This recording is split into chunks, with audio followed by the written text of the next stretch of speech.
Welcome to Cryptic Headlines, a supplement to the Cryptic Accounts podcast, a podcast by paranoid people for paranoid people. I am your host for this episode, Dennis Cheney, and I'm joined by always with my co-host and life partner, Patrick Ryan. How you doing, Patrick? I'm good, Dennis. How are you? I'm pretty good. So you ready to get into some new news stories? Yeah, let's get into some news stories. All right, and before we do that, I want to remind everyone to like, share, subscribe. If you're listening to this through some other medium, I want you to check us out on YouTube. And I also would encourage you to check out our full conspiracy theory, UFO, weirdness podcast, which is Cryptic Accounts. Yes. All right, let's get into some cryptic headlines. Patrick, this is the best UFO story that I could find this week. And by best, I mean the evidence is really good for a few reasons. And so let's get into it. This is from express.co.uk. UFO sighting. Hunter claims that glowing light filmed over Cornwall is, quote, proof that ETs are here. I like how they do the quotes. Like, there's that happens a lot in journalism. But you're literally putting up a video of the thing. They call it, I know, and they call it, it's kind of why is this proof? It's kind of a trope, like how for... Kind of like you're a newspaper. Like, what are we doing here? For years after X-Files came out, whenever like CNN or like a big news network would talk about a real-life UFO sighting, they would always do the X-Files theme. And it kind of became like a trope with people who are like into... That is true. I do remember that from when we were kids. Yeah, it was just like you had to have the X-Files theme. And it was just like this little way of like trying to pick away at the credibility of things. Yeah. Yeah, I never really thought about it that way. That is kind of probably what was happening there. Like, yeah. And especially now that we know that the CIA basically controls the media. Well...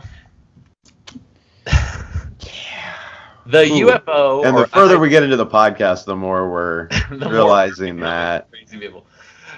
The UFO... It's not even crazy people. We're just, we're literally in the show going over, like, government release documents and stuff. Like, it's not crazy. No. They're confirming it. They just wait, like, 20 years, and you get to feel crazy in the meantime. It's fun. It's funny when you just... spend a few hours each week looking into this stuff, how your worldview can change. And I've been into this stuff forever, but actually doing the research myself just for the last 6 months, oh boy. Okay, let's get into this. Let's get into it. All right. The UFO, or unidentified flying object, thank you for clarifying, was recently caught on camera over Hale Beach in St. Ives Bay, Cornwall. According to eyewitnesses, the UFO appeared on a live stream from the picturesque beach. And I actually looked at the live stream. Did you see it? I watched it for a bit tonight. Oh, well, it's a live stream, Patrick. So no, I did not see the UFO. Well, they don't upload the archive footage somewhere. Oh, we will watch the archive footage. It was a user had to upload it. Okay, that's what when I tuned in. There was just like a storm happening. But this is real, because I was skeptical. I was like, this is... And I found the webcam that they're talking about. And it's just a straight-up webcam that watches over this beach. So a YouTube user saw a UFO hovering on the webcam before it performed a series of maneuvers. The YouTuber said that he tuned in to Hale Beach live webcam to watch a sunset and noticed a strange small light hovering above the sea. And he used a desktop screen recorder to capture it. The light suddenly darts to the left over a distance at high speed and then stops sharply where it just hovers again. Then, towards the end of the video, it shoots straight up through the sky very fast and is gone.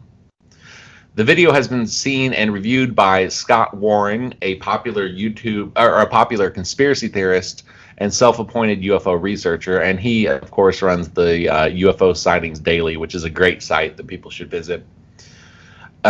He is now called the Cornwall sighting evidence of aliens having a base of operations along the UK coast, and calls the video amazing. Do you want to see this video? I do want to see this video. It is very clear. I will say this is nothing that's going to it's like an alien doesn't walk out, but it is a very clear video, and it's from a basically third-party, source that's It's just a webcam. It's just there so you can see nature. Yeah, it's like a traffic cam or whatever, but it's just pointed at the beach. Right. That's always to me like the most convincing stuff. So here is our video at St. Ives Bay Live on Hale Beach. And you can see it right there.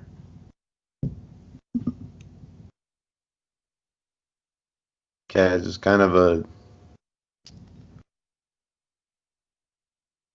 that seems completely normal. Oh, yeah.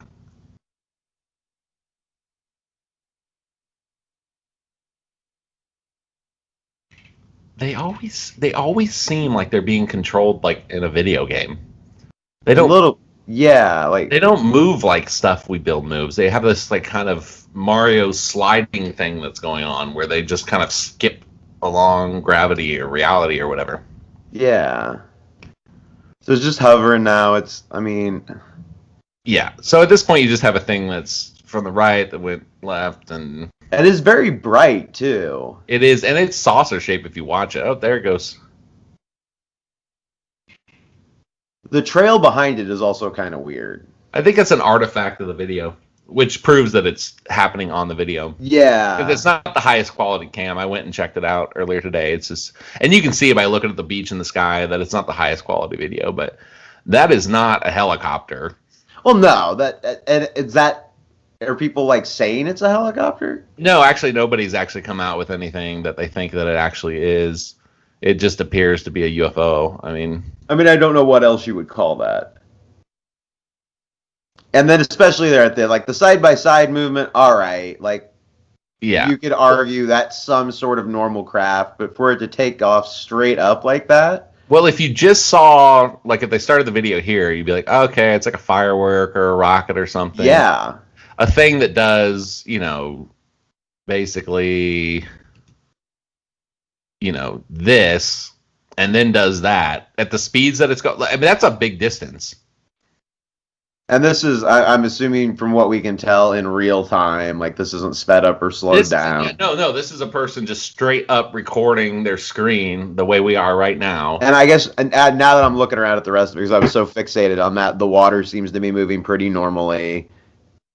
Yeah, this is not sped up, not slowed down. It's just straight up webcam footage. So I find that to be a really clear video, and that's pretty convincing. Yeah, that's pretty convincing to me. That was the best thing I could find this week. I can't think of a way you could shoot a hole in that with anything. Like, you can see too that right there. If we freeze right there, that is a UFO. Yeah, that's and it almost looks to have sort of a dome shape to it, like a flat bottom. Yeah, it has that kind of a rounded top, saucer shape to it. Yes. Yeah, that's a classic UFO. So, yeah, for what it's worth, like I said, this is one of many videos that, the longer we keep doing this and documenting things, which the lighting on it, so it's really messing with me the most. Like, the light doesn't seem to change on it. It seems very constant. But not like it's a propulsion thing either, though. Yeah, it's and I don't know. Glowing. I don't know why UFOs glow. I don't know what the deal is with that. But that's a thing. Not all of them seem to glow. No, they don't. It's almost like they want to be seen. But like, let's say this. What type of let's say somebody said this was a drone. Like, what type of drone is just like lit up? You know what I mean? Like, it seems to be something that happens, especially like in sea videos of UFOs. Yeah. And I don't know if it's more of a reflective thing, like it's such a glossy, not glossy, but like metallic metal that it's just reflecting the sunlight in a weird way, but it doesn't even look like it's that, because you would think that the magnitude of the brightness would change some with it. Yeah, and I would love to know what operates these things or how they operate physically, because the more of these videos I see, it's that Mario quality. It's a very jerky. It's like jerky, but it's like has this, like somebody pushed a joystick to the left real hard and then it's like it has this kind of how like when Mario runs, he doesn't just stop, he just kind of slides a little bit, but it just It's weird, man. So that's the best UFO video I could find this week. Interesting. All right. Well, now, I'm a believer now. As if we weren't already. It's true. So now we're going to get into your boy, Patrick. Yes. We're going to do some science news for your boy. Real life Tony Stark. Elon Musk, real life Tony Stark. I'm starting to come along and think that he's kind of cool. I don't know if I'm, and when you finally do, I'm going to take full credit for you. Say I just wore you down because I've been an Elon fan for a long time. You are an Elon fanboy. I used to be very, and I still. I just think he's a really smart guy. Well, yeah. I mean, I think it's obviously that he's smart, but and yeah, and the stuff he comes up with is just amazing. Oh, I thought you were going to say he's also really handsome. So he is very handsome. Side note. So, Elon Musk this week, this comes from newscientist.com, demonstrated a Neuralink brain implant in a live pig. We got brain implants, Patrick. I know. I heard a little bit about this. I'm really excited to kind of hear the details of what was going on with this or what this thing does. Someday we will all have an implant in our brain and we'll all buy Teslas, but we won't know why we're doing it. We're just doing it because the brain implant tells us. Elon Musk has showed off his company's Neuralink brain-computer interface for the first time. And my understanding is he wants this to be a people thing. I mean, he wants this to be like, yes. Yeah, like we're all going to have computers in our brain. Quite literally. Yeah, literally. And we're all going to live on Mars. This man is like single-handedly taking us like 200 years, apparently. In an announcement on the 28th of August, Neuralink unveiled prototypes of its device and showed off pigs that had the devices implanted in their brains. The device resembles a coin with extremely thin wires coming from one side of it. It is designed to be implanted in the skull with wires embedded a few millimeters into the surface of the brain. Those wires can then detect the neurons are firing or emit their own electrical signals to make the neurons fire. Musk showed a video of neurons responding to the electrodes. Eventually, the hope is that these small devices will be able to both read and write neuron signals, helping with medical problems that originate in the brain and spine, and maybe even allowing humans to integrate computers into their brain in the distant future, Musk said. The Neuralink team trotted out 3 pigs to demonstrate the device. Do you want to see the video of him demonstrating it with pigs? I do.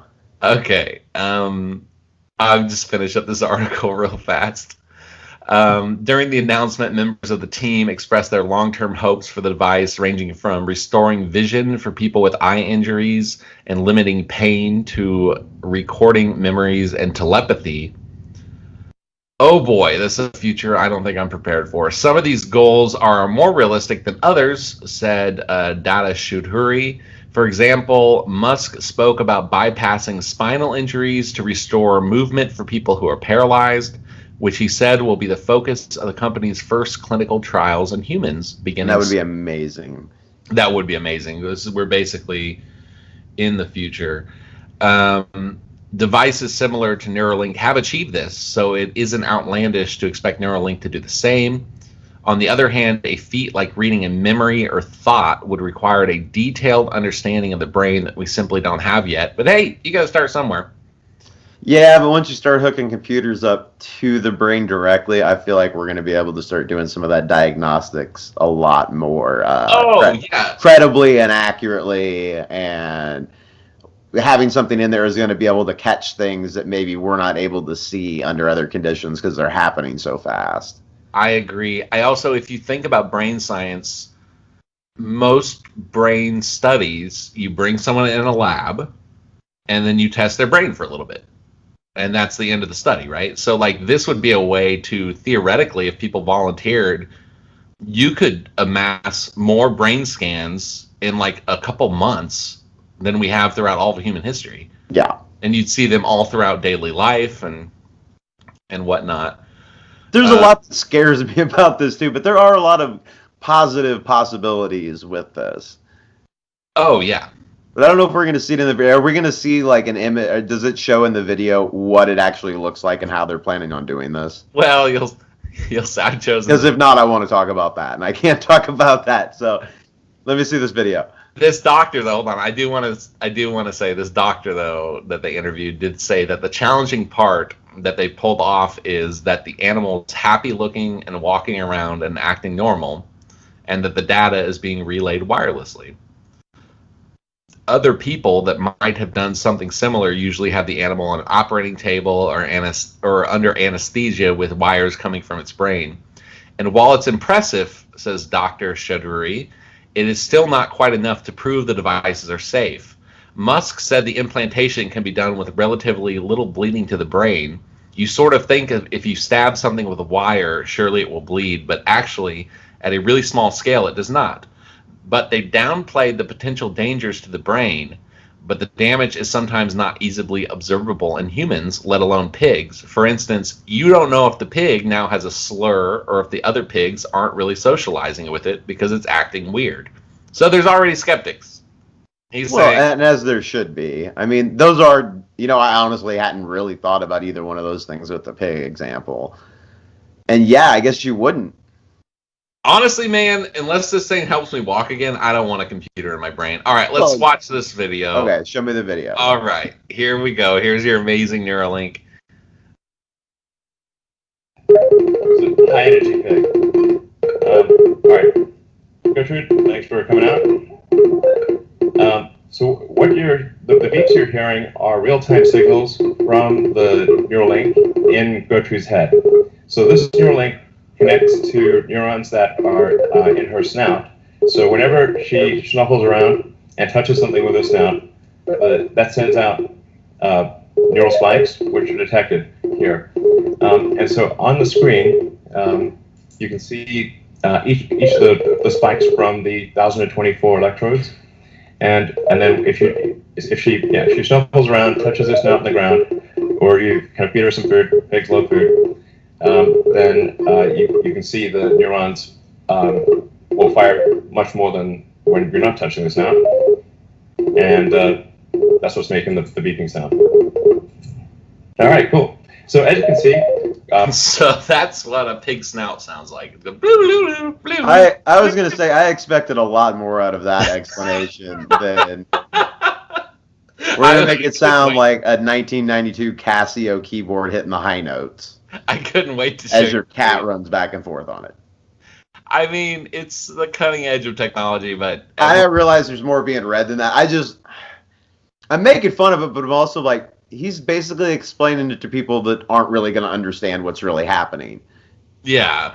Well, it's when it's... Like, he can explain what all that data means, what all those actual beeps mean, and what's registering, and what those numbers mean. None of us are going to understand that, though. I think it might mean, like, I'm a happy pig, do-do-do-do-do, my snout's being touched, do-do-do-do-do, pig treat, do-do-do-do. I think that's about it, yeah. That's about it. Let's see if there's anything else of interest here. We have Healthy and Happy Pig. Initially shy, but obviously high energy and kind of loving life. And she's had the implant for 2 months. So this is a healthy and happy pig with an implant that is 2 months old and working well. Yeah.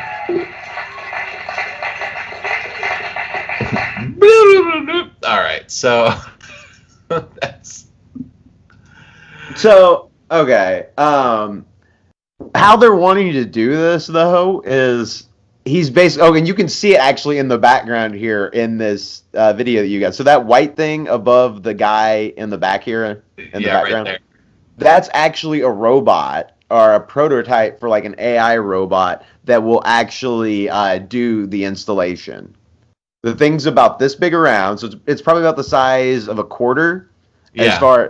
And like this thing is going to go in and basically drill out a hole in the skull so that this thing can be inserted on top of it, and it's going to close that gap essentially. Surgery robot. Which I mean, he's not only building a brain implant; he wants a robot to do it. Yes, because of the wires that have to be inserted are so tiny Like, he's saying basically only a machine's going to be able to do this accurately every It's gotta time. be so precise. Yes. Man, how many levels of just like crazy futuristic is Elon Musk? He like invents a thing to control your brain with a microchip, but then like a robot has to do it. Like, that's like 6 different levels. I know, it's awesome.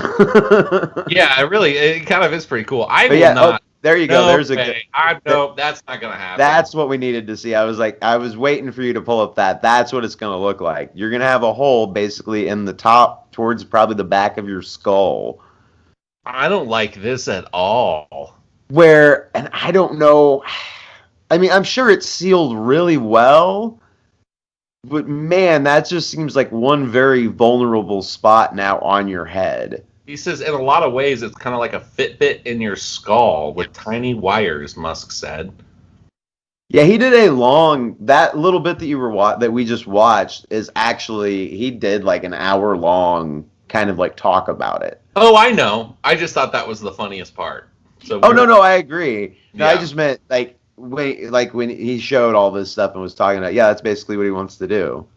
I'm not down with this. I don't want to sit in front of this bizarro robot thing that sticks a microchip in my brain so that I could have It's also going to be like an outpatient thing too. Like, you'll be able to go in the morning and be out of the hospital in the afternoon with your microchipped brain. Just walking around like bloop, bloop, bloop, bloop. I want more. Exactly. I don't like. You know what? If this is used, I think there should be a law. If this is used to cure you of a disease, a pretty serious disease, okay, that's one thing. But I don't want to put things that can control your brain. It said it could make neurons fire just for the convenience of like what? He was also talking about being able to play music in your head too, or take a phone call. That's just such a trivial. See, if they end up inventing this and it ends up backfiring or there's side effects, people are going to feel really dumb for sticking a foreign object inside the most important organ in your body so that you can listen to music in your brain. Like, that's just so unnecessary. I mean, and he was talking about like telepathic. If you end up paralyzed because you wanted to listen to freaking iTunes in your brain, you're not going to be thinking this is so cool. But you'll be able to have like telepathic conversations with your buddies, which do what? So other people could hear what you're thinking. I guess. I mean, that's kind of what I got out of it. Is like, how does that work? So you're going to be able to like potentially hack somebody's head? Yeah, or what if it malfunctions and you're like sitting in a meeting at work and then all of a sudden your thoughts, like the barrier breaks, or like you have a virus or something, and everyone can hear what you're thinking and you can't turn it off. Like, that'd be a nightmare. And then people who don't like run the updates on their brain, and then they're like glitching out and stuff. Or the people who get the new, I mean, okay, imagine you augment your brain with this and then like you said, that like a new update comes out or like a new version comes out, and now that you like, are you less human than the people who have the new one? Like, what would this say about like classes in society? Like, some people's brains would be able to do stuff that other people's brains couldn't do, like, and they bought it. Like, didn't that make you? Well, yeah, it's just gonna be a different version of like your phone. Yeah, but it's your brain. Like, how do you, like, if I'm taking like the LSAT or the SAT or med school exam, like, how do you know I'm not using my brain implant or something? Well, at some point, I think we're just going to be able to load information that way, I would think. You're like, we're going to go into like H.G. Wells' world where there's like 2 types of people who have like upgrades and people who don't. Probably. That's kind of that would be more the direction I see it going, because this isn't going to be a cheap thing, and it's not something your insurance is going to pay for unless you have some sort of a condition. And then again, it's going to be, I would assume, different levels of it. Like, some of it's just to like fix your paralysis, where other ones are going to have like those extra features. Yeah, I don't like it. I don't know. That's where we're going. We're definitely getting those before we get flying cars. Like, I would put money on that. He's obviously, I don't know if man, like I said, I don't know if Elon Musk is Tony Stark or if he's a Bond villain, because this is some wacky stuff, man. This is, well, I don't know if you're. I'm gonna get a lot of Elon Musk hate on this video. Okay, moving on. I don't think he's a Bond villain. I think honestly he probably has the best intentions with this. Could this be turned into a lot of evil things though? Yes. Yeah, definitely. I do too. Yeah. But Elon Musk isn't his. Once you invent this, he's not going to necessarily be in control of it. Mm-mm. It's going to be like the app store inside your head. The thing is, if he's doing this, he's probably not the only. Like, I don't know. I would almost venture to guess the government probably already has something along these lines. Then. Ooh, I didn't even think about that. I mean, all these like crazy people that think of microchips in their head might be true. Yeah, maybe.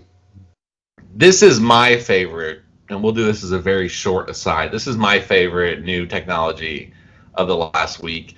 Meet Prosthesis, the 9,000-pound all-terrain exobionic mech suit that you can pilot.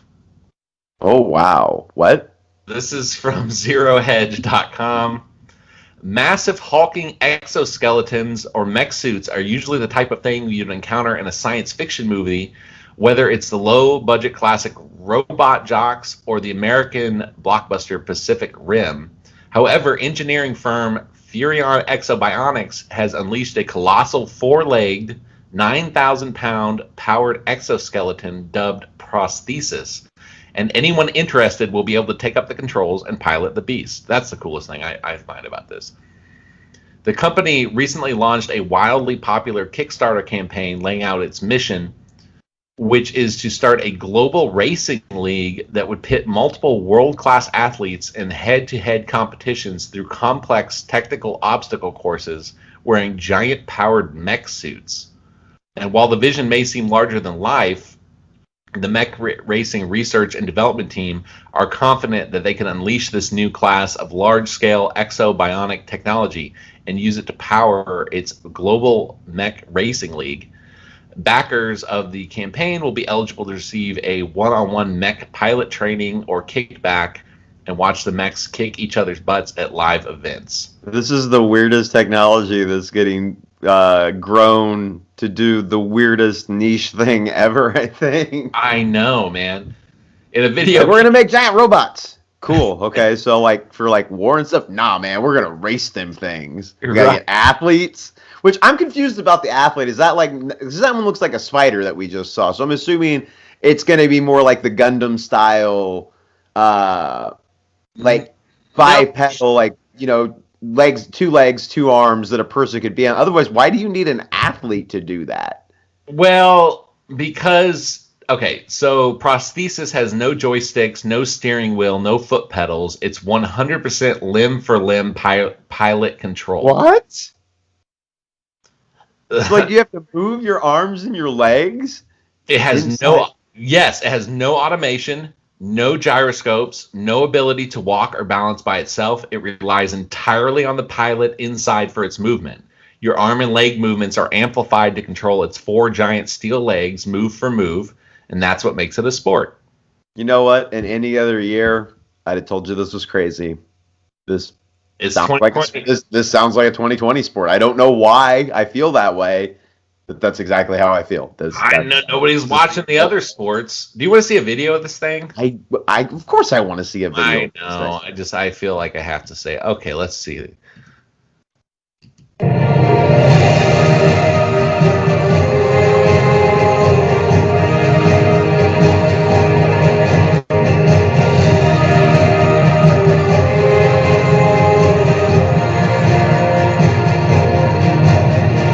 Very confused on what he's doing.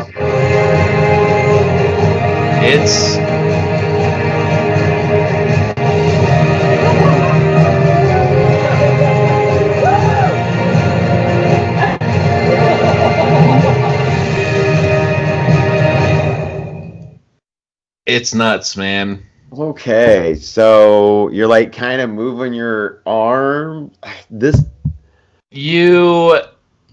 There's multiple here. This is actually their YouTube page. I guess we're reacting. So fair use. Have you ever wondered what? Let's see. There's videos of them doing stuff on here. Like there's one where they're messing up a car that I watched. Here we go. You just like move your arms and legs, and he describes in these videos how like the inner legs are done with your legs, and like the outer ones are done with your arms. Like you're acting like a spider in this thing, and it's like moving with you. It's a mech suit. It's like an actual mech suit. That's what makes it so cool, is it's not a fake mech suit. Because I know the Japanese for a long time, they've had these kind of fake mech suits that you sit inside and control with. This is like, it literally just, you're controlling this thing that's way huger than you are. It looks like something out of RoboCop, man. It really does. It's kind of surreal that this is real. I mean, I kind of want to go do it. I'm going to be honest with you. I know. I want to look on the Kickstarter and see how much you have to pay to like pilot this thing. Probably very expensive, I would assume, especially since they're just starting out and trying to recoup costs. Mech Suit Kickstarter. Here we go. Let's see how much we have to pay to pilot a mech suit. Yeah. Okay, what do you think the over-under is? I'm gonna bet $20. You think it's $20 to pilot this thing? I don't. $50. I'm going for like, you get to drive it for like an hour, and it's like $1,000. Yeah. I'm gonna say $500 an hour. $500 an hour. $500 an hour. Let's see. We gotta read their story. Oh, let's not. $10 is pledging without a reward. For $15 or more, sticker. You get a sticker. Telling you, man. For $20, you get a patch. So you're getting a patch. $30, you get a coffee mug. $35, a water. You didn't even get to the T-shirt. Oh my gosh, a hat for $65. Oh, you get all of those things for $125. How much did you guess again? I guess $500. For $250. No, you just get to watch it. Oh, you get to watch it. I was right, I was closer in my original. I should have stuck with my $1,000 guess. It looks like $1,800 private demo. No, you were right. It says add $150 to have us crush something. Oh, have us crush something. It's the next one down. Yeah, $1,800. Oh no, you got to pay $2,500 to pilot the mech. Oh. Yep, you're right. $2,500. That's nuts. But we could do it by November of this year. Yeah. They're only going to let 8 people do it, and there's only 2 spots left. What do you get for $8,000? You get 4 hats, 4 patches, 4 stickers. No, wait, go back up. No, you got 3 more than that. Okay, let's see here. You and 3 others get exclusive access. You get it for a whole day. Right. I think you get to drive it for the whole day for that. Right. I think that's right. Take your training to the next level and join us for 3 full days. This is the package for $13,000. Wow. Plus you get the mug and the patch and the sticker and the T-shirt and the water bottle and the hat. I mean, I'm doing it mostly for the hat, but I'll also like pay $13,000 to pilot a mech, man. That's my favorite thing. I think that's really cool. No, that is very interesting. I look forward to seeing what becomes of that. And now for our obligatory science story of the week. Mysterious ancient radio signals keep pelting Earth. Astronomers have designed an AI to hunt them down. Is this the weird repeating signal that we've been hearing? It's multiple signals we have found. And the better our technology gets, I mean, I remember hearing about SETI throughout my lifetime, like as a kid. But apparently we have better and better technology. It's kind of like how, with the Nimitz UFO footage, they say that we started seeing these things more when our radar increased after 9/11. Yeah. I guess our cosmic radar has increased to the point now where we're getting weird signals basically all the time. We just don't know what's going on. So sudden shrieks of radio waves from deep space keep slamming into radio telescopes on Earth, spattering those instruments' detectors with confusing data. And now astronomers are using artificial intelligence to pinpoint the sources of the shrieks in hope of explaining what's sending them to Earth, and researchers suspect billions of light years across space. Usually these weird, unexplained signals are detected only after the fact, when the astronomers notice out-of-place spikes in their data, sometimes years after the incident. The signals have complex, mysterious structures, patterns of peaks and valleys in radio waves that play out in just milliseconds. That's not the sort of the signal astronomers expect to come from a simple explosion or any other one of the standard events known to scatter spikes of electromagnetic energy across space. So, this is exciting to me because have you ever heard of like the WOW signal? No. It was that signal that we found, I think, back in the 70s from SETI. It was like the one thing that, there we go. That's actually a good, it was this weird anomaly that like seemed to be like a pattern. It didn't match up with like anything else. Okay. That was a signal in 1977 that was caught by the Ohio State University's Big Ear radio telescope. But we seem to be getting these things like on the reg now. It's like these really high bursts of stuff that seems to be patterned. And our technology wasn't really picking it up very well before. Well, like I said, we used to find it kind of, we used to find it later because, I mean, look, you just have all this data coming in through paper and stuff like that. We didn't have the artificial intelligence or computers to like find it as it happened. We were getting the data before. It was harder for us to come through it. Yeah. Okay. It's harder for us to come through. And probably also we're getting more data right now because our telescopes are getting better. Yeah. So ever since the first one was uncovered in 2007 using data recorded in 2001, there's been an ongoing effort to pin down their source. But FRBs, the fast radio bursts, arrive at random times and places, and existing human technology and observation methods aren't well primed to spot these signals. And the random times and places is another sign that we might actually be picking up alien chatter, because things that are consistent at all times, like if you have like a radio burst from like a black hole or something like that, you would expect to be able to like tune into it, read it all the time. You know what I'm saying? Like you're going to get it consistently. This seems to just be random. I don't want to say messages, but like random data that's just like boop, boop, boop, boop, all over the place. It's like we're kind of just like in the stream of all these like cell phone calls or something like that. Okay. So now in a paper published July 4th in the journal Monthly Notices of the Royal Astronomical Society, a team of astronomers wrote that they managed to detect 5 FRBs in real time using a single radio telescope.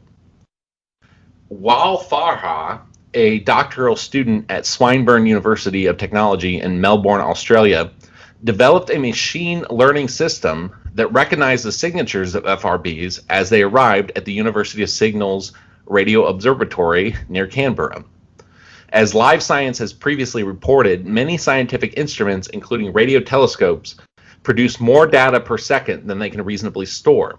So they don't record anything in the finest detail except for their most interesting observations. Farha's system trained the telescope to spot FRBs and switch over to its most detailed recording mode, producing the finest recordings of FRBs yet. Based on their data, the researchers predicted that between 59 and 157 theoretical detectable FRBs splash across our sky every day. The scientists also used the intermediate detections to hunt for related flares and data from X-ray optical and other radio telescopes, but had no luck. Their research showed, however, that one of the most peculiar and frustrating for research purposes traits of FRBs appears to be real. The signals once arrived never repeat themselves. Each one appears to be a singular event in space that will never happen again. Weird. Yeah. And I don't know. I'm not a... here's a map they have basically showing like what it looks like. I'll zoom it in, but this is what we're getting every day on Earth. We're getting just these random radio wave things. About 59 to 100 is what they said. So I don't know. I'm not a scientist. I thought this would be worthy of putting in there because... So they think maybe this is like UFOs communicating with each other? No. Right now, all we know is that it's anomalous signals from very, very far away. This would be more like we're picking up on like chatter of like civilizations, or it's just weird stuff happening, like just weird events that we can't explain. You know, we know that it's not like black holes or supernovas or stuff it's stuff that we can't explain, and we're getting like 100 different ones a day. Okay. There's So all these different random signals coming in from different directions with no pattern to them, to where it would be something consistent putting them out. well, that's what excites me about it, is because we don't know if there's a pattern yet. You know what I'm saying? Yeah. Each one is unique. So let's say this was some sort of communication from some sort of race or multiple races. Like, before now, we would just get a signal like the wow signal, and we'd be like, well, that's really weird, because that doesn't look like anything we know. Now we can collect them in real time, which means that we can maybe store thousands of these things. They said 50 something to 100 every day. So in a year, that's thousands and thousands of these signals. And then who knows, maybe we'll find a pattern. You know what I mean? Yeah. Like, it's interesting. yeah, it's super interesting to me. But it's, it is what it is. But that's pretty cool to see how it's. I wonder, there must be so many millions of these things. Either someone's like pointing a thing at us and it's like sending us stuff, or there's like so many millions of these that like we can't help but pick up like a few hundred. Yeah. Every day. So who knows, Patrick? Well, that's the news for the week. Awesome. Well, these were all interesting. We live in a world of brain implants and weird alien signals. And mech suits and UFOs are real. So The future is now. Yeah. All right, everybody. If you enjoyed the show, or even if you hate us, please like, rate, subscribe. Especially the people that hate us. Please hit the like button, subscribe, maybe share it. Please, you never have to click on another video again. Maybe we'll get better and you'll be proven wrong. Who knows? But yeah, we really appreciate y'all listening and watching. And please check out our podcast on iTunes, where you get into like bigger, more historical subjects. Yeah, those are more long form. We're doing video format for that as well. That's also going up here on YouTube. It's on Spotify, Google Play. Find us on Facebook and Twitter at accounts Cryptic, as well as on Instagram. And yeah. All right. Well, I hope you enjoyed, Patrick. I did. Thank you for putting it together. See you all later, everybody.